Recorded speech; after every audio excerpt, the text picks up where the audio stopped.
আমরা কোনোখানে হিন্দু ছিলাম না, হিন্দু না। আমাদেরকে কোনোদিন হিন্দু বলে তারা গুরুত্ব দেয় নেই। আমাদের কোনো মন্দিরে ঢোকার অধিকার ছিল না। আমরা কি আপনাদের খেলার পাত্র? আমরা কি কম দামের পাত্র? আমাদেরকে সেল ফেলে রাখা হয়। আরএসএস বিজেপির একটাই খেলা, কিন্তু হিন্দু আর মুসলমান, গান কিন্তু ওই দুই লাইন, আর কোনো গান নেই। তাদের ইতিহাসে বাতিহাস, ভূগোলেতে গোল, অঙ্কতে মাথা নেই, হয়েছি পাগল। এইগুলো সব পাগল হয়ে গেছে। সামনে ভোট বৈতরণী পার হয়ে গেলে এগুলোর আর বাংলায় দেখা যায়। আমরা ভারতবর্ষের নাগরিক ছিলাম, আছি এবং আগামী দিন থাকবো, এবং এই সংবিধান আমাদের অধিকার দিয়েছে। সংবিধান শুধু পিছিয়ে পড়ে না, নারী, ভারতবর্ষের নারীর অধিকার যদি বলা হয়, যারা মনুনীতিতে চলে, এই আরএসএস মনুর বিধানে নারীকে বলা হচ্ছে নরকের দ্বার। আজ ভারতবর্ষের রাষ্ট্রপতি মহিলা, ভারতবর্ষের বিভিন্ন রাজ্যের মুখ্যমন্ত্রী মহিলা, আজকে মহিলারা বিভিন্ন অফিস আদালত, আজকে পাইলট পর্যন্ত মহিলারা, আজকে দেশের রাষ্ট্রপতি মহিলা। এই সংবিধানের সুযোগ না পেলে এই মহিলারা কিন্তু জেগে উঠতো না। আজকে ভারতবর্ষের সংবিধান এই সুযোগ দিয়েছে।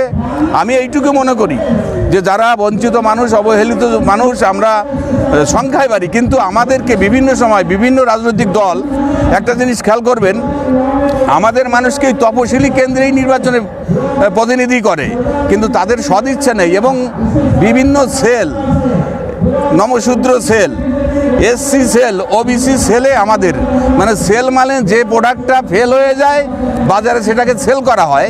তাহলে আমরা কি অচল প্রোডাক্ট? আমরা কি বৎসরের শেষে অবিক্রি প্রোডাক্ট? আমাদেরকে শুধু সেল ফেলে রাখা হয়। আমি বাংলা কি দিল্লি, সারা ভারতের বিভিন্ন রাজনৈতিক দলের কাছে অনুরোধ করব, আমরা কি আপনাদের খেলার পাত্র? আমরা কি কম দামের পাত্র? আমাদেরকে সেল ফেলে রাখা হয়। নমশূদ্র সেল, উদ্বাস্তু সেল, পিছিয়ে পড়া সেল, তপসী সেল, মুসলিম সেল। এই সেল কেন? আমার মানুষ কোথাও ভারতবর্ষের কোনো রাজনৈতিক জায়গায় কোনো মন্ত্রিত্বে ভালো জায়গায় নেই।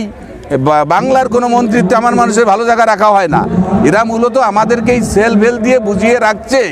আমি বলবো, বঞ্চিত মানুষ, অবহেলিত মানুষ, শোষিত মানুষ, ভারতবর্ষের 85% এসসি এসসি ওবিসি মানুষ, যদি আগামী দিন তারা সামনে না আসে, আবার সেই ভারতবর্ষে মনুর নীতি, নাহলে মানুষে মানুষে বিভাজন। দেখুন, আরএসএস বিজেপির একটাই খেলা, কিন্তু হিন্দু আর মুসলমান, গান কিন্তু ওই দুই লাইন, আর কোনো গান নেই। তাদের কোনো সদিচ্ছা নেই। ভারতবর্ষের পিছিয়ে পড়া মানুষের স্বাস্থ্য, তাদের কর্মসংস্থান, কলকারখানা, সেদিকে লক্ষ্য নেই। লক্ষ্য একটাই, হিন্দু আর মুসলমানই। আর কতকাল চলবে? বিভিন্ন জায়গায় দেখুন, মন্দিরের সামনে মন্দির ভাঙা হচ্ছে, বিভিন্ন জায়গায় অগ্নিসংযোগ করা হচ্ছে। তদন্ত করলে দেখা যাচ্ছে এই আরএসএসের কেউ না কেউ, তারা ভারতবর্ষ, টোটাল ভারতবর্ষ বাংলায় দাঙ্গা লাগিয়ে রাজনীতি ক্ষমতায় থাকতে চায়। মানুষের কাছে পরিষ্কার হয়ে গেছে, আগামী দিন মানুষ এদেরকে বুঝে নেবে। যেভাবে বাইরের রাজ্যে বাংলা ভাষায় কথা বললে বাংলাদেশি তকমা দিয়ে হত্যা করা হচ্ছে, বা দেখুন, এক কথা, এরা বাঙালি বিদ্বেষ, বাংলা বিদ্বেষ। এরা যে চক্রান্ত করেছিল এসআইআরে দেশভাগের বলি মানুষদের, আজকে দেখুন ঠাকুরবাড়ির যিনি মন্ত্রী, তিনি বলছে আমরা রোহিঙ্গা। আমরা যখন অনশনে বসেছিলাম, এই গোসাইদের বলছে রোহিঙ্গা। তাহলে পৃথিবীর ইতিহাসে রোহিঙ্গার সংখ্যা কত? 30 থেকে 28 লক্ষ হবে, কিন্তু বলা হচ্ছে এই পশ্চিমবাংলায় নাকি 1.5 কোটি 2 কোটি রোহিঙ্গা। তাহলে এরা কখন কি বলছে নিজেদেরও ঠিক নাই। এরা আমাদেরকে অন্তত দেশভাগের বলি, নমশূদ্র, মতুয়াদের রোহিঙ্গা বলে আগামী দিন রাষ্ট্রহীন করার চক্রান্ত। কিন্তু আমরা দেখতে পাচ্ছি যে শুভেন্দু অধিকারী তিনি সবসময় বলেন হিন্দু হিন্দু। আরে হিন্দু কারা আগে সেইটা বুঝতে হবে।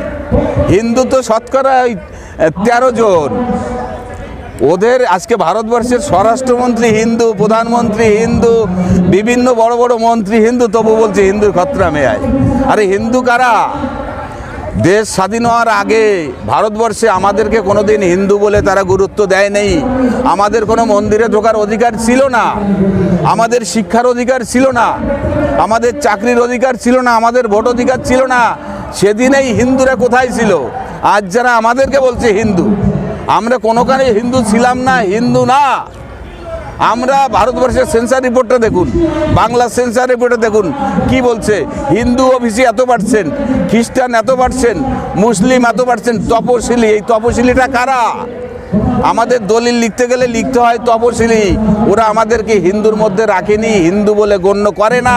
শুধু ভোটের রাজনীতি করার জন্য হিন্দু আর মুসলমান এই একটাই গান। তাহলে আপনি মনে করছেন লক্ষ্য ওদের ভোট? হ্যাঁ, আর কিচ্ছু না।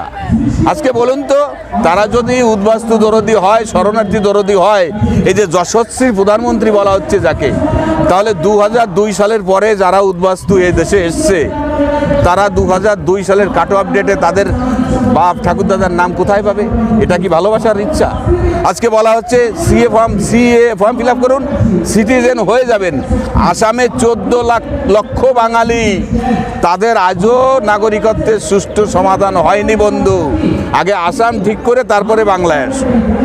এই মানুষকে ভুল বুঝায়া ভোট বৈতরণী পার হওয়া যাবে না। কিন্তু আপনি জানেন এই যে সিঙ্গুরে এসেছিলেন প্রধানমন্ত্রী, তিনি যদি হিন্দু, তিনি যদি মনোনীত হন, তাহলে তিনি তো ওখানে কোনো কর্মসংস্থানে কোনো তিনি ভাষা তো উল্লেখ করেনি তিনি। এদের উদ্দেশ্য সৎ নয়। এরা চায় বাংলার মানুষ, আজকে আমার একটাই দাবি, যারা সংখ্যায় ভারী SC ST OBC সংগঠিত হওয়ার দরকার। বুঝিয়ে দিতে হবে যে না, আমরা সংঘবদ্ধ, ভোট হামারা রাজ তোমারা নেই চলেগা, এটাই হওয়া উচিত। আমরা যারা পিছিয়ে পড়া মানুষ, যাদেরকে পিছিয়ে রেখেছে, আমাদের সংঘবদ্ধ হয়ে আগামী দিন আন্দোলনে নামা দরকার। তাহলে আপনি মনে করছেন ওরা ক্ষমতায় টিকে থাকার জন্য সকলকে নিয়ে একদম। আজকে বলুন, মতুয়া বাড়ির যে সন্তান, সে কি হরিগুরু সাহেবের কথা মানেন? ঠাকুরের যে বাণী, দ্বাদশ বাণীর মধ্যে 6 নম্বর বাণীতে বলা হচ্ছে কাহারও ধর্ম নিন্দা করিবেন না। তাহলে আমি যদি হিন্দু মুসলমান করি, আমি কি মতুয়া হলাম? গুরুচাঁদ বললেন, এ ব্রহ্মাণ্ডে যতজন আছে এক জাতি বলে গণ্য পাবে মোর কাছে। লালন সাই বললেন, কবে গো এমন হবে, হিন্দু মুসলিম বৌদ্ধ খ্রিস্টান জাতি গোত্র নাহি রবে। আমরা যারা মতুয়া, আমি এটুকুই বলবো, যারা সত্যিকারের হরিগুরুচাঁদের আদর্শ দর্শন মানেন, তারা জাতিভেদ প্রথা মানেন না। মানুষের মধ্যে কোনো, আমরাই একটাই জানি, পুরুষ আর নারী এই দুটো জাত, মানুষের কোনো জাত হয় না। মুসলিম মানেই খারাপ, হিন্দু মানেই সব ভালো হয় নাকি? সবার ভিতরে ভালো মন্দ আছে। কিন্তু ভারতবর্ষে যারা আমার মানুষ, তপশিলি মানুষ, নমশূদ্র মানুষ, মতুয়া মানুষ, তাদেরকে বলবো আপনারা সংঘবদ্ধ হন। এই যারা চক্রান্তকারী, যারা মনুর বিধান, আগামী দিন মনুসংহিতা ভারতের সংবিধান করতে চায়, এই বাবা সাহেবের সংবিধানের কারণে আমরা কিন্তু আজ অধিকার পেয়েছি, ভোট অধিকার পেয়েছি, ধর্মের অধিকার পেয়েছি, রাজনৈতিক অধিকার পেয়েছি। আর যদি সংবিধানে তপশিলি কেন্দ্রগুলো, সংরক্ষণের সিটগুলো না থাকতো, এই চাঁদুরা কোথায় ভোটে দাঁড়াতো? এরা কি ভুলে গেছে ইতিহাস? তাহলে আগামী দিন ওই পাতিহাসের মতো, ইতিহাসে পাতিহাস, ভূগোলেতে গোল, অঙ্কতে মাথা নেই, হয়েছি পাগল। এইগুলো সব পাগল হয়ে গেছে। সামনে ভোট বৈতরণী পার হয়ে গেলে এগুলোর আর বাংলায় দেখা যাবে না। কিন্তু যেমনভাবে শুভেন্দু অধিকারী হিন্দু করছে, হ্যাঁ, তেমনভাবে শুভেন্দু অধিকারী যেমন হিন্দু করছে, আরে এদের কোনো চরিত্র আছে? হুমায়ুন কবির বলছে তিনি হিন্দু বললে আমি মুসলমান করি। এদের কোনো চরিত্র আছে? এরা আজকে ওই ডালে, কালকে এই ডালে, এরা তো লাফালাফি করে বেড়াচ্ছে।